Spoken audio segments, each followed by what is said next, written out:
একটা ভুল ধারণা হয়ে থাকতে পারে, সেই কারণে এই পোস্টটা দিচ্ছি।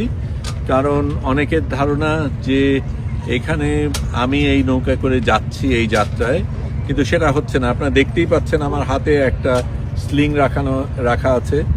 আমি কিছুদিন আগে চায়নাতে ছবি তুলতে গিয়ে পড়ে হাড় ভেঙেছিলাম এবং ডাক্তাররা আমাকে বলেছে যে 4 সপ্তাহ লাগবে এটা সারতে।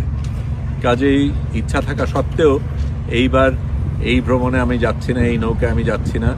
গাজাতে যাওয়ার চেষ্টাটা করা হবে না, কিন্তু এই নৌকাতে আরেকজন আছেন যিনি ব্রিটিশ নাগরিক কিন্তু বাংলাদেশি অরিজিনের, জুবের নাম, উনি যাচ্ছেন এবং অন্যান্যরা তো এই নৌকাটাতে রয়েছে। এটা কালকে সকালবেলায় রওনা দেবে।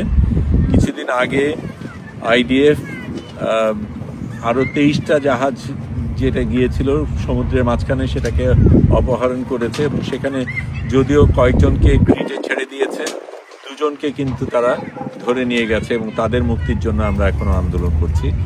আমি শহীদুল আলম বলছি, সিসিলিতে।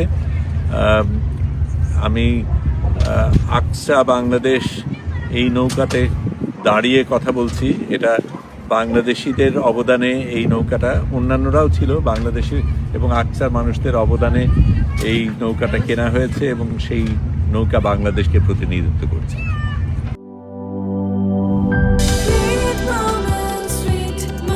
Treat chocolate. Treat moment. Sweet moment.